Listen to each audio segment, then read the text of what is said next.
What if cowboys weren't who you think they were?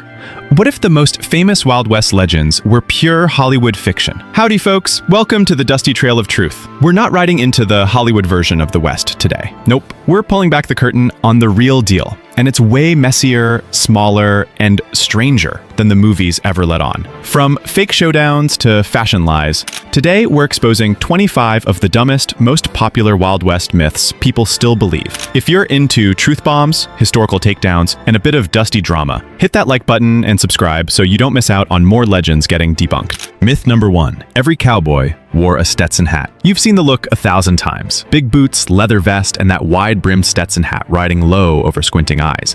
But here's the deal. That image didn't match what most cowboys actually wore on their heads. In real life, the most common hat wasn't a Stetson at all. It was a bowler. Yep, that round, stiff hat you'd expect on a city banker was everywhere out west.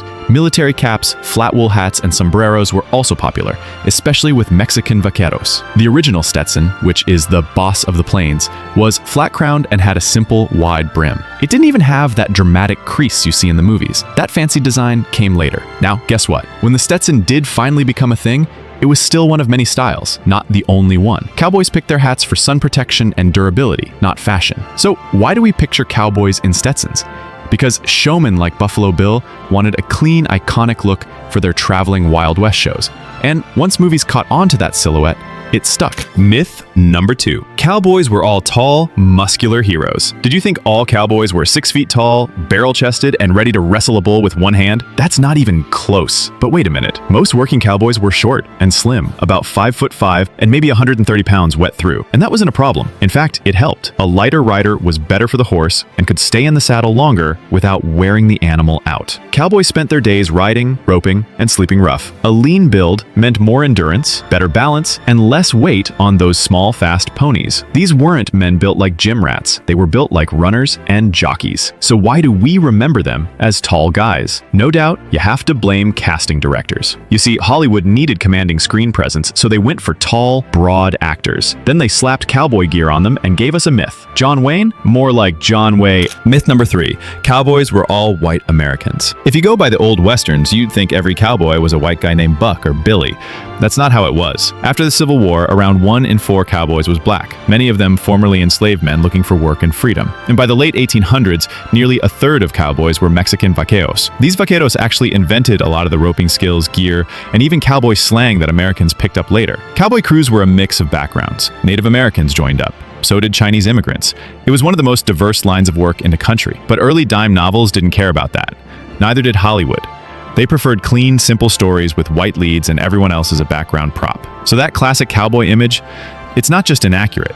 It erased the people who actually built cowboy culture. The cowboy was the most diverse job in America, but Hollywood never told you that. Myth number 4. Cowboys constantly fought Native Americans. The classic cowboy versus Indian showdown, it barely existed. Real cowboys were too busy herding cattle across long distances to pick fights with anyone. Their days were filled with dust, storms, stampedes, and survival, not charging into battles. Most violent conflicts with native tribes came from the US military, not cowhands. The government was clearing land, building railroads, and breaking treaties, all backed by force. Cowboys, on the other hand, were just trying to get the herd to market. The endless duels Hollywood sold were great for action scenes, but not for history. Cowboys didn't have the time or reason to be warriors. They were workers. The Cowboys vs. Indians storyline is dramatic shortcut, not the real West. Myth number 5. The Wild West was lawless chaos. People imagine saloons on fire, sheriffs hiding, and towns ruled by outlaws. But most Western towns were run tighter than some cities today. They had sheriffs, rules, curfews, and gun control. In places like Dodge City, visitors had to turn in their firearms when entering town. Even before full governments formed, locals built systems to keep order because nobody wanted bullets flying in a town with wooden buildings. As per the Wild West being lawless, that's mostly fantasy. The truth is, peace and control were more common than chaos. The West had more rules than the movies ever showed. Myth number 6. Every cowboy carried a 6-shooter. Cowboys didn't walk around like they're ready for a showdown every second. Pistols were expensive, heavy, and annoying to carry when you were wrestling cattle or fixing fences. If a cowboy needed a weapon, it was usually a rifle or a shotgun for defending the herd from predators or hunting dinner. A 6-shooter wasn't useful for daily chores. Many didn't carry guns at all unless absolutely necessary.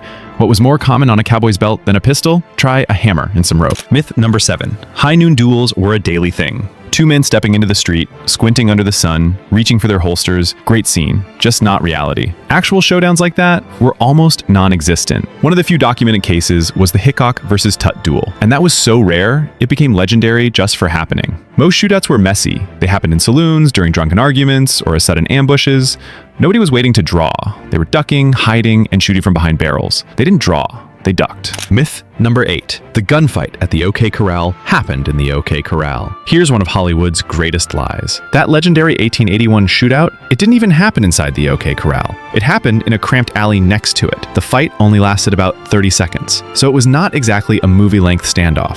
It was fast, chaotic, and brutal, not slow and dramatic like the films show. Myth number 9. Cowboys were glamorous, romantic heroes. The cowboy life looked cool on screen. In reality, it was anything but. Cowboys worked brutal hours, slept outside, and earned less than $1 a day. Their job was to push cattle through storms, rivers, and dangerous terrain. Injuries were common, clothes were filthy, days were long and boring, and nights were cold and lonely. Most didn't even own the gear they used. There was no glory. It wasn't about heroism. It was about surviving the day. Myth number 10.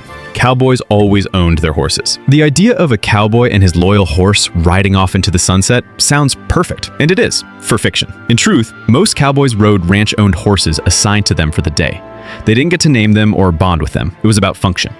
These horses were picked for endurance and agility, not looks or personality. Forget the bond. Cowboys rode what they were told. Myth number 11. Saloons were chaos-fueled brawling arenas. Saloons were wild at times, sure, but those massive brawls where 10 men go crashing through tables and windows, that's movie magic. Real saloons had furniture owners didn't want broken. Most kept things under control.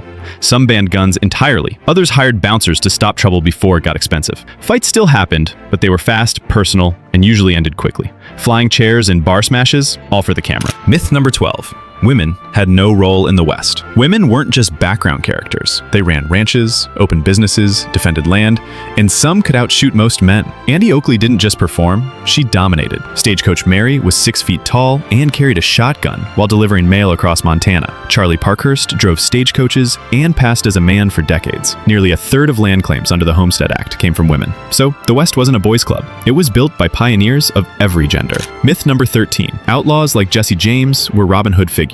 Jesse James is often painted as the charming rebel, the one who stole from the rich and gave to the poor. But historical records don't support that story. Quite all right, he robbed banks and trains and kept the loot. Some newspapers helped build up his legend, calling him a Southern hero or freedom fighter. But behind the headlines, he was a cold, violent outlaw. Myth number 14. Sheriffs were always cowards or crooks. Movies love the corrupt or cowardly sheriff. You can see how the guy is too scared to stand up to outlaws, or secretly work with them. But that wasn't the norm. Most sheriffs were regular people doing tough jobs in dangerous places. Communities relied on lawmen to keep order. In fact, many towns fired sheriffs who didn't perform. Some were elected, others were hired, but either way, they had to show up when trouble came. Hollywood just made them weak to make the lone cowboy look stronger. In real life, the badge meant responsibility, not a punchline. Myth number 15. The lone cowboy hero was the standard. You know that image, the silent cowboy riding alone, solving every problem with a glare and a gun? That's total fiction. The real West ran on teamwork. Cowboys didn't work solo. Cattle drives were massive group efforts with clear roles: trail bosses, wranglers, cooks, and drovers. For mining camps, it was same deal. People signed contracts, shared claims, and lived in tight-knit tents or bunkhouses. Settlers joined forces to form land clubs, protect property, and share tools. The West wasn't full of loners. It was full of people figuring things out together. Myth number 16. Vigilante justice was noble and heroic. The movies make it look clean. A brave posse chasing a bad guy, hanging him under the stars, then riding off into legend.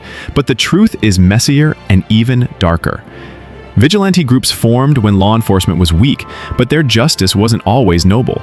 Lynchings were common, some vigilantes were driven by racism, fear, or personal grudges. Trials were rare, and guilt didn't always matter. Sometimes, being different or poor was enough to get you targeted. Hollywood painted them as heroes in white hats, saving the day. But in many towns, when the posse rode out, they weren't always wearing white hats. Myth number 17. Gold was just lying around for the taking. Strike it rich, one lucky scoop. That's the fantasy, right? Wrong. By the time most people got to California, the surface gold was gone. Early claims were snatched up. What was left? back-breaking work. Prospectors dug, sifted, panned, and lived in tents for months, even years. Many walked away broke.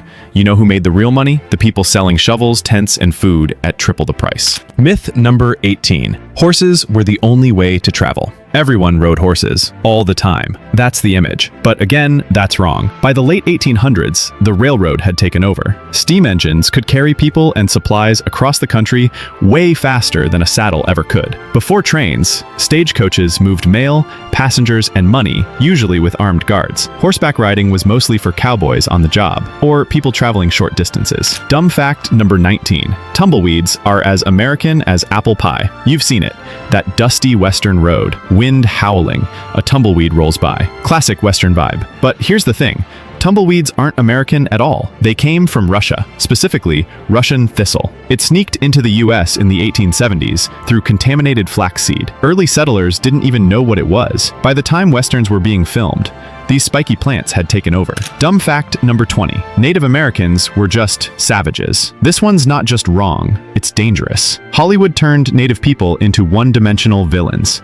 But in reality, there were over 500 unique nations across North America, each with its own culture, language, and government. Most of the violence we associate with native tribes was in response to broken treaties, stolen land, and attacks from settlers and the military. These weren't unprovoked raids. Rather, they were fights for survival. Myth number 21. Train robberies happened all the time. Masked bandits jumping onto trains, shooting in the air, and tossing gold into sacks. Sounds exciting, but real train robberies was not so common. Between 1866 and 1910, fewer than 1,000 happened across the whole US. Most didn't happen in the West, most failed, and almost none were like the movies. But in 1903, a silent film called The Great Train Robbery made it seem like a daily thing, and the legend took off. Myth number 22. Good guys wore white hats, bad guys wore black. See a white hat on screen? That's the hero. Black hat, better duck. But that wasn't real life, rather it was just a silent film trick. Early filmmakers needed a way for people to tell who was who, even without sound. Enter color-coded morality. In reality, cowboys wore whatever worked. Sun protection and durability mattered way more than symbolism. A clean white hat in the dust? Not practical. A black one might just hide dirt better. Myth number 23. Cowboys could shoot guns out of people's hands. This one needs to stop. The idea that a cowboy could just aim, shoot, and knock a revolver clean out of someone's hand, that's pure movie nonsense. Real six-shooters were slow, inaccurate, and prone to misfire. Black powder made aiming difficult, and hitting a moving target was almost impossible. Even the best shooters needed luck more than skill in real fights. And if a bullet hit your hand, it didn't just drop your gun, it probably shattered bone. Myth number 24. Cowboys worked solo and solved problems alone. You've seen the scene. One cowboy, one town, one problem. He fixes it alone. But reality wasn't built like that. Cowboys worked in teams. Cattle drives had trail bosses, cooks, scouts, and drovers. Even settlers didn't go it alone. They joined land clubs, shared resources, and watched each other's backs. Miners signed contracts. Farmers shared tools. Survival wasn't about lone wolves. It was about groups staying alive. Myth number 25. Every legend you know about the West is real. By now, you might be thinking, well, at least some of the legends must be true, right? I hate to break it to you, but most of the Wild West stories we know, the hats, the duels, the clean heroes, the evil villains, are all shaped by movies and books. The real Wild West was a lot more complex, more boring, more cooperative, more brutal in ways we don't like to show on screen. It wasn't a time of noble shootouts and dusty justice. The real West is nothing like the one you think you know, and that's what makes it fascinating. There you have it. From hats to heroes, the Wild West we think we know is mostly movie magic. So let's hear it. Which of these blew your mind the most? Drop it in the comments. Let's see how many myths we can bust together. If you love seeing history get a proper takedown, smash that like button, and don't forget to subscribe for more videos like this.